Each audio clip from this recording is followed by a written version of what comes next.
Mike Tobin joins us. Hi, Mike. Good morning. Good morning, Dana. Israel's defense minister says this is an unprecedented show of force with Israeli warplanes in the air, at least 50 of them unloading at least 100 missiles on Iranian targets. Among those targets, as you mentioned, the Fordo nuclear facility, Israeli warplanes have been hitting the access road, preventing the Iranians from going back there. They hit a general intelligence headquarters, radar sites, missile production facilities, the command center for Revolutionary Guard, and they hit a command center for the Sayed Shuhada Corps. These are the people who were responsible for putting down revolutions. They hit something called the destruction of Israel clock that counts backwards to the destruction of Israel, and they hit Iran's very old fleet of aircraft. Meantime, the Director General of the IAEA, speaking to the UN Security Council, says the path to preventing Iran from getting a bomb is still negotiation. We have a window of opportunity to return to dialogue and diplomacy. If that window closes, violence and destruction could reach unthinkable levels, and the global non-proliferation regime, as we know it, could crumble and fall. As Iran vows retaliation, Foreign Minister Abbas Araghchi visited Russian President Vladimir Putin. Putin said there was no justification for the U.S. bombing of Iran. Meantime, in the nation of Qatar, the U.S. Embassy there has issued a shelter-in-place order for American citizens, saying it was out of an abundance of caution. Bill and Dana? All right. Thank you, Mike Tobin. Interesting. So take a look at this. The B-2 stealth bombers that carried out those strikes returning back home to Whiteman Air Force Base in Missouri yesterday. Great footage here. 7 of the aircraft flew east from the base directly to Iran, over 7,000 miles to bomb those 3 nuke sites. That is a 37-hour round trip and a big welcome home to those airmen and women, Dana. So check this out. This gives you a graphic vision of it. So 6 of those B-2s flew over Fordow, dropping a total of 12 bunker buster bombs on the Iranian nuclear facility. The critical site is buried deep inside a mountain. Beside those all-important centrifuges that are concealed hundreds of feet underground, the targets included other infrastructure, namely a checkpoint, an entrance tunnel, a support building, and a security perimeter. And our Jennifer Griffin has been working her sources all weekend long, doing some fantastic reporting. She is live at the Pentagon this morning. Jen, good morning to you.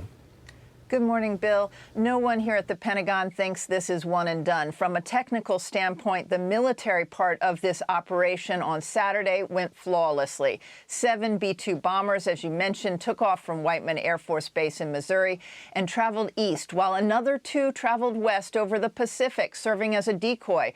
The B-2s can be seen on takeoff and landing, but were so stealth, the Iranian air defenses never saw them. 125 U.S. warplanes were involved in the strike, including F-22 and F-35 escorts. 75 precision-guided weapons fired by the U.S. at Iran's 3 nuclear sites.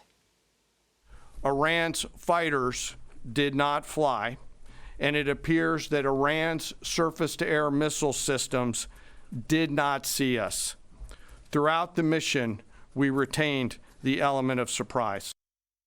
At a briefing Sunday morning here at the Pentagon, General Dan Kane, the chairman of the Joint Chiefs, explained how the B-2s took off from Missouri at 12:01 a.m. Saturday morning. 18 hours later, 12 massive ordnance penetrator bunker buster bombs dropped by 6 B-2 bombers on the main enrichment site in Fordo. A 7th B-2 bomber dropped 2 30,000-pound bombs on the underground uranium enrichment site at Natanz. Lastly, 30 Tomahawk missiles fired from an Ohio-class submarine 400 miles away landed at Isfahan. Initial battle damage assessments indicate that all 3 sites sustained extremely severe damage and destruction. But it is much too early to say what the bomb damage assessment at that site, at those sites, with their hardened tunnels some 600 feet deep at Isfahan really were. Current and former Pentagon officials think the program was likely set back by 1 to 2 years, but no one knows where the highly enriched uranium actually is. 900 pounds of it, enough for 9 nuclear bombs. It could have been moved or could be buried. That's why you see those Israeli jets bombing the 2 entrances to the underground facility at Fordo today to ensure nothing goes in or out. There is little doubt that the U.S. will now face a retaliatory strike from Iran after the U.S. military killed General Qasem Soleimani in 2020, Bill. It took Iran 10 days to fire ballistic missiles at U.S. bases in Iraq. Yeah, Jen, and to that point about what may come next, if anything, Iranian state media is saying basically any U.S. military base in the region now is a potential target. And you just mentioned they hit back in 2020 after that Soleimani strike at Al Asad Air Base. What are you hearing from your military contacts? Because we've got, I think, 40,000 troops deployed in the Middle East, sprinkled amongst different bases. What are they doing to prepare for any possible retaliation or attack?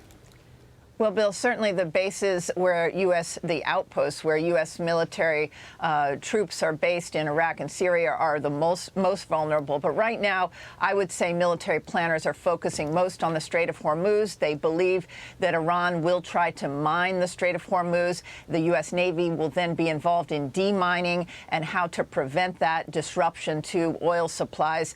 You have U.S. Navy vessels all across the Middle East, 5 Navy destroyers in the Eastern Med protecting Israel. Then you have 2 aircraft carrier strike groups, those submarines that you don't see underwater. A lot of Navy power out there. And then those B-2 bombers, some reports that they may have gone further onto Guam and could be in position for a second wave of strikes. Bill?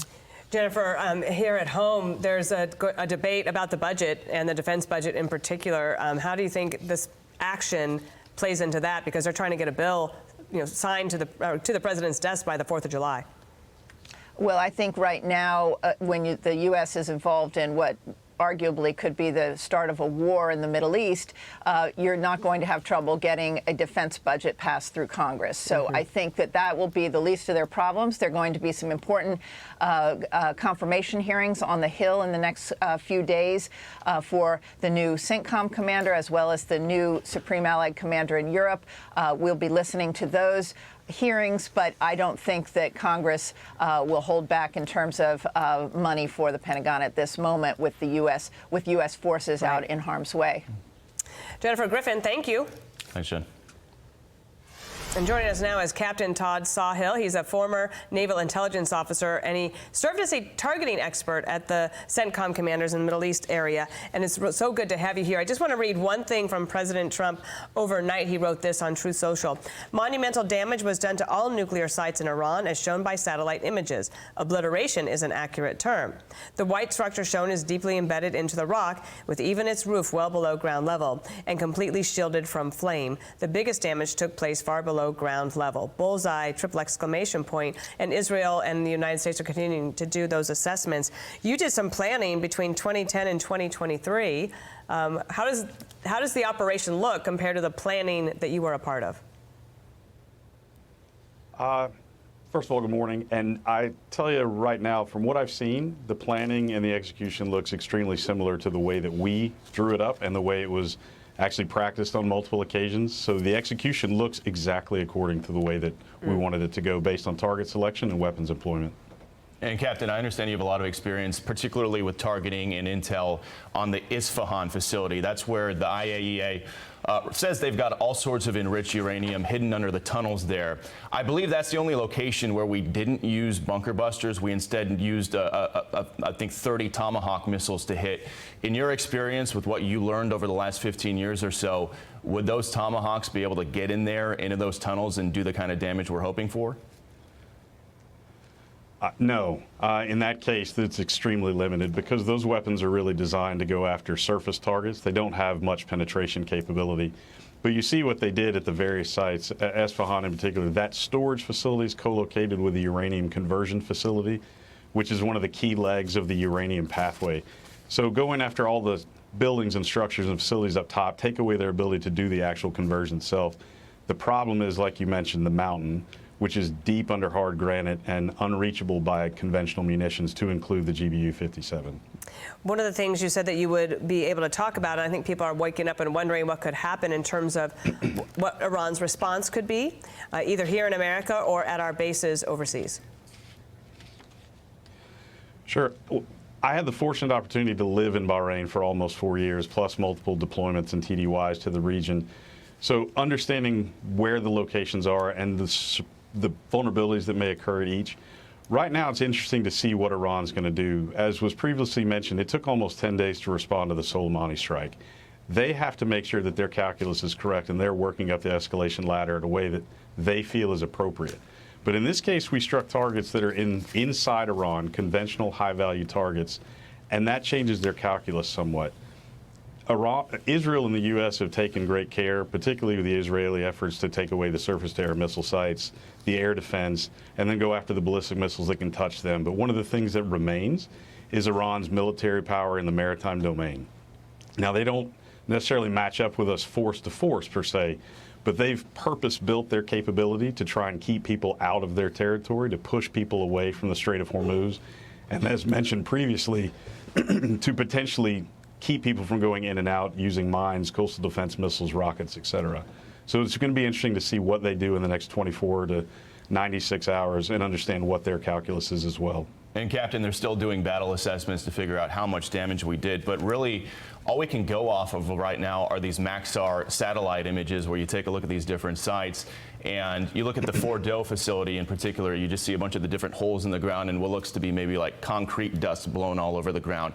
How do you gauge how successful these strikes were just based off some of those satellite images without being able to get on the ground and get underground and take a look in there physically? Well, fortunately, over the last 10 to 15 years, we've taken the MOP, the GBU-57, and we've tested it against facilities that are close in structure, comparison, and design to the targets that we would use both in Iran or other countries that have similar facilities. So you take lots of contextual data, scientific data, blast, overpressure, PSI data, and try and extrapolate it and put it into the facilities as you know them to be. So if the weapons did what they were supposed to do, and in this case, the imagery shows 3 extremely precise marks near the upper ventilation shafts that would imply that they did exactly what they were supposed to do, then you can take that data and extrapolate and say, this is what we think the effect would have been inside that mission space, particularly with what we've done with previous testing. Captain, could I give you just a chance for a last word to comment on the skill, bravery, and courage of the pilots and crew that did the mission? Absolutely. Matter of fact, this all started back in 2008, and this is a long chain of custody for the people who supported this. It goes to the intel people that developed the targets.